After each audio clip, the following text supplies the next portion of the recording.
अंजलि बेटा खाना बन गया? हाँ माँ, बस बन ही गया समझो। अंजलि खाना लेकर आई और सबको सर्व किया। खाना खाते ही अंजलि के भाई ने उल्टी कर दी। अरे क्या हुआ बेटा, तबीयत खराब है क्या? माँ मैंने कितनी बार कहा है कि जब दीदी खाना बनाया करे तो मुझे पहले ही बता दिया करो, मैं बाहर खा लेता कुछ। इतना कहकर वो वहाँ से चला गया। अंजलि तू इतना बुरा खाना क्यों बनाती है? आखिर खाना बनाना कब सीखेगी? ससुराल वाले क्या सोचेंगे? इतना बुरा भी नहीं बना है माँ। अंजलि घर की लाडली बेटी थी। उसे बचपन से ही अपने माता पिता से बहुत प्यार और सम्मान मिला था। अंजलि की माँ को बस एक ही चिंता थी कि उनकी बेटी ससुराल जाकर खाना कैसे बनाएगी। खैर, कुछ दिनों बाद ही अंजलि के लिए शादी का रिश्ता आया। देखिए बहन जी, हमारा परिवार बहुत बड़ा है और सब एक साथ रहते हैं। बंटवारे की तो बात करना भी पाप माना जाता है हमारे यहाँ। दीनदयाल की जॉइंट फैमिली थी। उसके बेटे राहुल के साथ अंजलि का रिश्ता तय हो गया। विदाई के बाद जैसे ही अंजलि अपने ससुराल पहुंची, वो हैरान रह गई।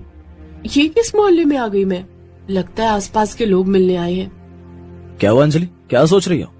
कुछ नहीं, मैं बस इतना पूछना चाहती थी कि ये लोग कब तक जाएंगे? मतलब? अरे इतने सारे रिश्तेदार जो है आपके घर में, ये सब कब तक जाएंगे? अरे धीरे बोलो अंजलि, ये लोग कभी नहीं जाएंगे। ये पूरा परिवार है।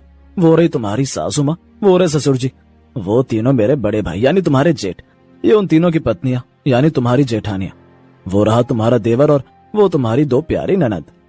इतना बड़ा परिवार देखकर अंजलि थोड़ा घबरा गई। इसका मतलब मुझे इतने सारे लोगों का खाना बनाना पड़ेगा।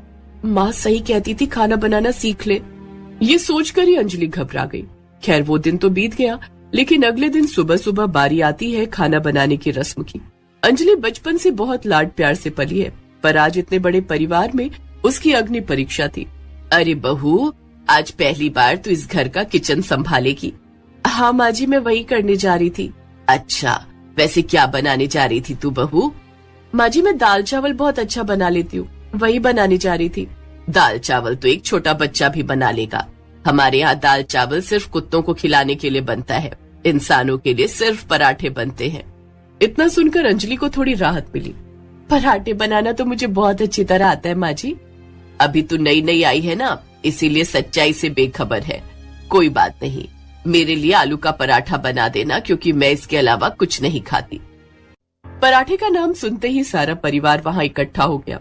बहू मेरे लिए मूली के पराठे, भाभी मेरे लिए पालक का पराठा, भाभी मेरे लिए पनीर पराठा। इस तरह सभी ने अलग अलग टाइप के पराठों का ऑर्डर अंजलि को दे दिया। हाँ चलो अच्छा है, पराठे बनाना इजी रहेगा। अब अंजलि को अलग अलग तरह के पराठे बनाने थे, इसलिए उसे तैयारी करने में ही 2-3 घंटे बीत गए। उसे पनीर भी तैयार करना था, आलू भी, पालक भी, यानी जितने लोग उतनी तरह के पराठे। सिर्फ तैयारी करने में ही इतनी गर्मी में अंजलि के पसीने छूट गए। उसने अपनी तीनों जेठानी को किचन में बुलाया। क्या हुआ देवरानी जी, आप लोग मेरी थोड़ी सी हेल्प कर देंगी क्या? कोई हेल्प नहीं करेगा। जब हम लोग ब्याह कर नए नए आए थे तो हमारा भी यही हाल था, पर धीरे धीरे आदत पड़ जाएगी। नई बहू के आते ही पुरानी बहुओं को आराम मिल जाता है। अब इस घर का खाना अकेले तुझे ही बनाना पड़ेगा, जब तक देवर जी की शादी नहीं हो जाती। इतना कहकर तीनों जेठानी अंजलि को अकेला किचन में छोड़कर चली गई। पर किसी तरह अंजलि ने सभी के लिए फाइनली अलग अलग पराठे बना दिए। पर उस दिन उसकी हालत खराब हो गई। रात में अंजलि अपने पति राहुल से अकेले में बात कर रही थी। आप तो सुबह सुबह काम पर चले जाते हो, डेली हजारों पराठे बनाना कोई आसान काम नहीं है। 3-3 भाभी पर कोई मदद नहीं करती। मैं कल ही माँ से बात करता हूँ। नहीं नहीं, मेरी माँ तक अगर बात पहुँची तो उन्हें लगेगा कि उनकी बेटी एक अच्छी बहू नहीं बन पाई। हाँ वैसे पराठे तो बनानी है, मुझे भी पसंद है पराठे, और शादी के बाद तो तुम्हें ये सब करना ही था। चलो अब सो जाओ। अंजलि थक कर सो गई। उसे नींद भी आ गई, लेकिन रात के करीब 12 बजे कमरे के दरवाजे पर किसी ने दस्तक दी। अरे भाभी दरवाजा खोलिए। अरे इतनी रात को कौन आ गया, मैं देखती हूँ।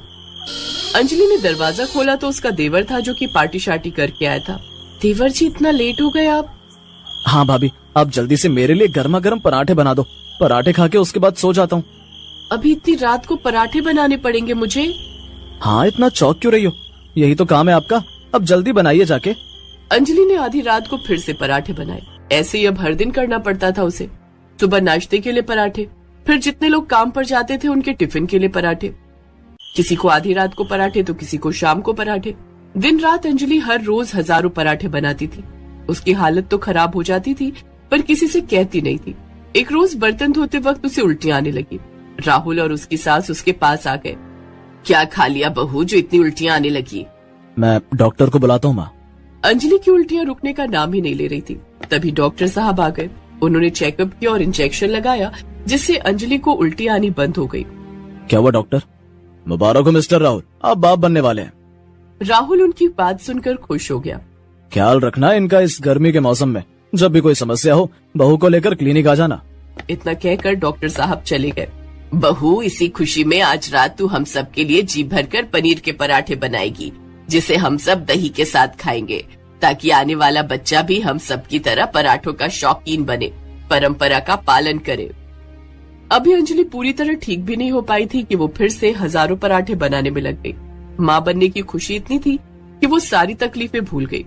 कुछ महीने बीत गए। गर्मी इतनी ज्यादा बढ़ गई और इन लोगों को हर रोज पराठा खाना है। इतनी हट्टी कट्टी जेठानियां और ननद पर सारे पराठे मुझसे ही बनवाते हैं ये लोग।